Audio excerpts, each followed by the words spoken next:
Yo, what's up and welcome back. Challenger Hero Arena runs, my guy. It's back. And Elaine is the new buff unit, so we already know I'm not gonna probably go in on this banner, so that's a no-no for me.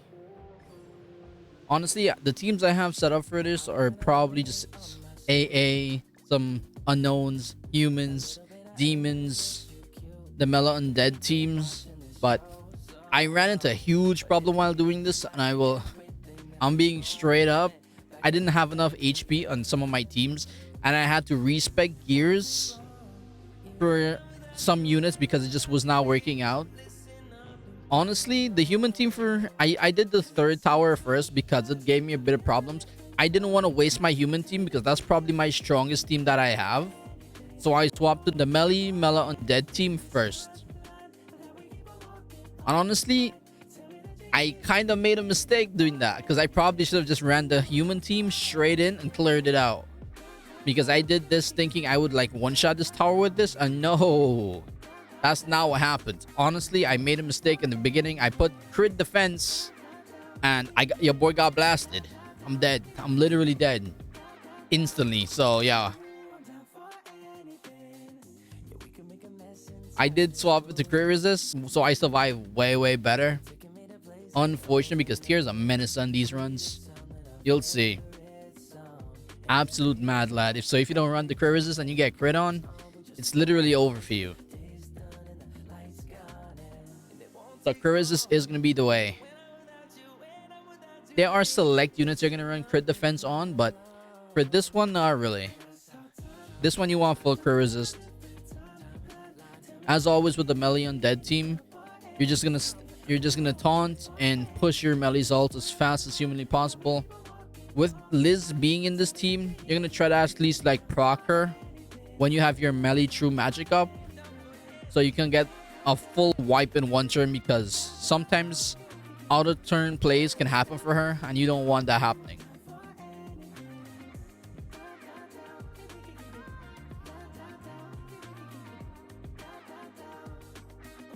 I had to make sure and use that third card just in case she doesn't die. Because sometimes you never know. Bad things will happen and RNG just might just destroy you.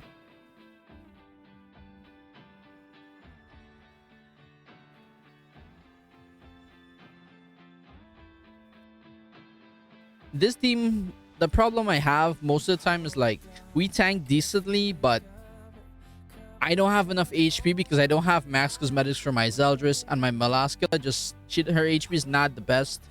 So if we come up against an insane DPS team and then crits are like popping off, I'm most likely gonna die.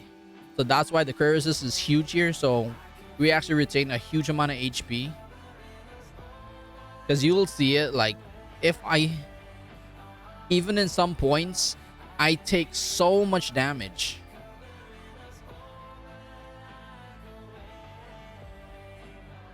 Yeah, but the play does not change. You're always gonna taunt first turn, and you're always gonna push melee ult. You're gonna try to get a kill, and then you ult in your third turn. That's the play. That's what you want to do with this team.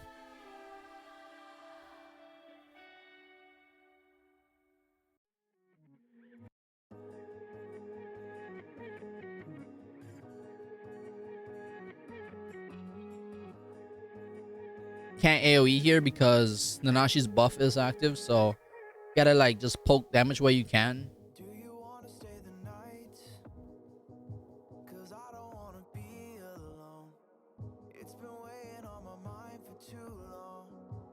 Yeah, see, not nearly enough to get rid of Nanashi, but it's some damage done.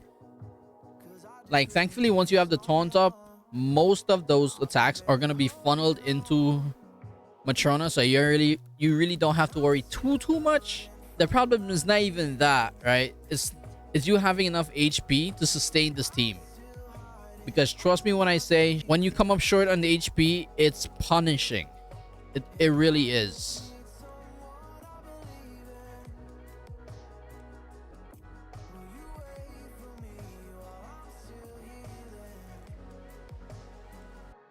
Also, for reference, I'll say I am 11.5 mil box.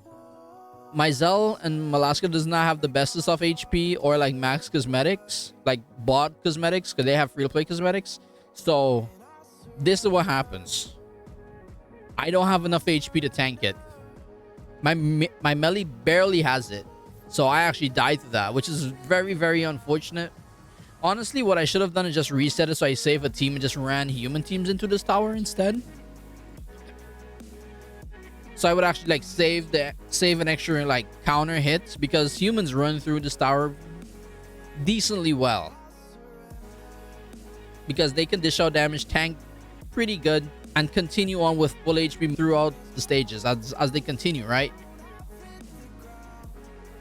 But for this team, I just don't have the HP to sustain it, so I just... And for the other towers, it's gonna be pretty much the same. So I decided, you know what, I'm gonna just continue and I'll cut my loss and I'll take 2 teams on this tower. So I just decided, you know what, I'm not gonna save the human team. We're gonna burn it all the way through. Crit resist on all of them except for Jillian, because I don't think she has enough. So crit defense for her, just so she like remains a little more healthy. Also, I did give Jillian 2 bottom pieces for UR, so she has just a tad more HP than before, because for these current challenger teams, the DPS they output, it's slightly more than the last challenger runs. So I'm trying to like swap all my stuff to get better HP on my units. I kind of fixed Arthur's gear as well, but it's not the best. Just for the HP pieces at least, so he can have like slightly more HP.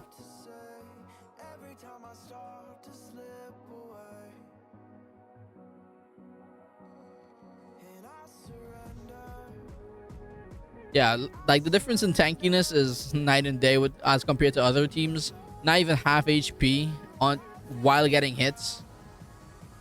Very, very tanky, and then we dish out a decent bit of damage.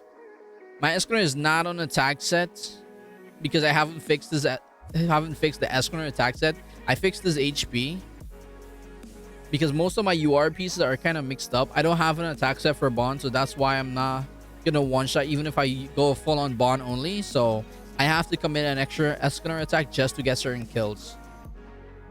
So for most part, 2 attacks is not gonna do a proper kill unless like they have a lot of Escanor flames on them. So yeah, that's the reason why.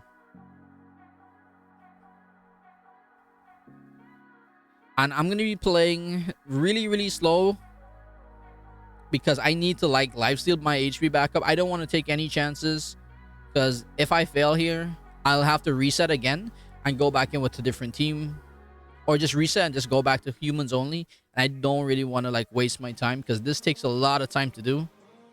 Like, even though I just showed this one run, honestly, like before this, I've been failing a lot of Tower 1 and Tower 2 stages. So yeah, this is after I failed a lot of stages, by the way. So hours are already deep in, and I kind of don't want to waste my runs. So I'm kind of testy on like, if I waste this run, I'll be kind of pissed. That card with Arthur right there was a wasted and misplayed card, by the way. I shouldn't have used it, because now I literally bricked myself, because I have to kill the mono, and that's the unit you actually want to keep alive to have her like stun locked. So now I can't really remove her ult, kill the Lilia, so I'll have to literally go in, kill the mono. Unfortunate.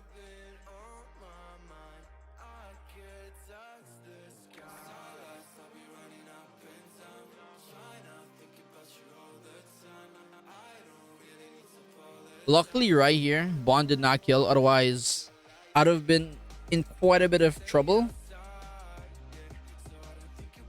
So yeah, that's all because I didn't have like the removal. Because as long as we can lock mono in, she's going to be cleansing her debuffs over and over and over endlessly, so you can like heal up. But since I don't have the option anymore, I'm going to be wasting a few turns now just to get like perfect HP or close near perfect HP before going on to the next stage. Just because I wasted one wrong card, this is the situation I'm going to be in. There, I would not mind killing. If Bond had killed there, I wouldn't mind it, because Arthur is probably the one you want on like lower HP. You don't want him having higher HP than Jillian, because if that happens, on a beginning turn, Jillian's most likely gonna die. So if Mon had killed there, I would not have minded that. But since like Jillian is perfect HP, I decided, you know what, I'm gonna pop the Arthur hit, get better HP on him, and just continue on.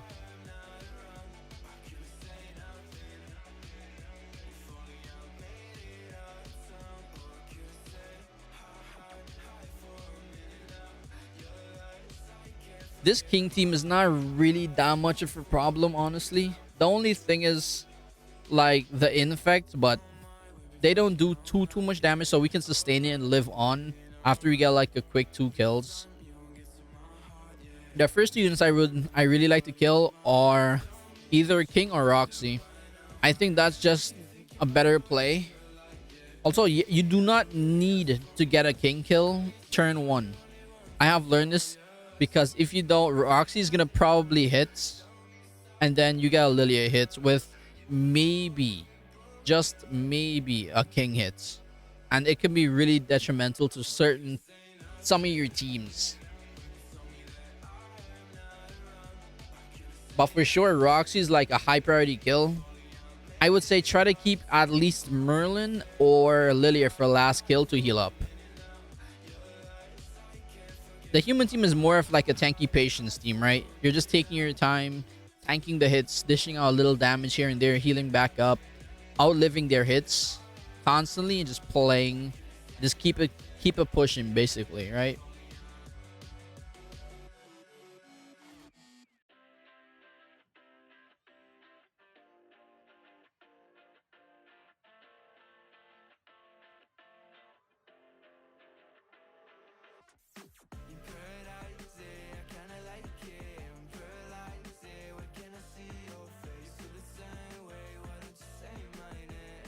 Like right here, I'm trying to just like will down their team, get them low, but not actually kill. Because you already know like Lolly Merlin has like a damage cap, so she can't die.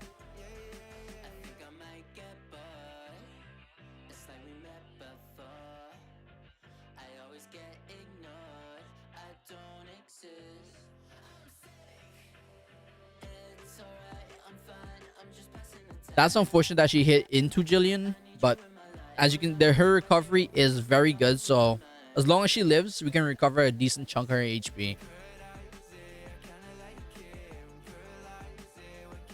Right here, I think I probably should just remove it and push Jillian's ult for a better heal, because you're gonna see that little bit of HP that she's missing is what gets her killed. That little bit of speck of HP that she does not have now is what gets her killed. Because normally the attack would go into Arthur because he would have less HP than her, but instead she gets hard focused and dies. So rip, yeah. So that's why you want your Jillian higher HP than Arthur. That's why you don't really rush to heal your Arthur if he has like a missing 5% HP, because you really want him targeted anyway, because he can pop his relic. Jillian more than likely is just dead. Can't get a kill because my units are not on attack, but we got a decent bit of lifesteal. Right here, this was, if he had died here, I think it would have came really close. That relic proccing there was golden for this run, because I get an extra turn where I can attack 3 times, so I can actually do major damage and push my Bond's ult. So next turn, I already know I can take Brunhild, because the ult and the Escanor hit definitely kills her. So even when Arthur dies here, I'm basically secured already. Just because Arthur really lived, the one extra hit made that big of a difference. And that's basically it. That's GG's. That's why I say I kind of made a huge mistake running that Malascula Undead team. I just don't have the HP for it. Same as the last time I used it. My HP on Zeldris and Malascula is just not great, and it's just not good enough. And it punishes me for it. So that's why I try to like burn it off normally. It is what it is. 2 teams for my first tower. I'll take it. Pretty good. So yeah, that's all. That's basically how I got my first tower. Stay tuned for part 2 and 3. Hope you enjoyed. Hope this helps in some way. And yeah, see you in the next one. Have a good day. Peace.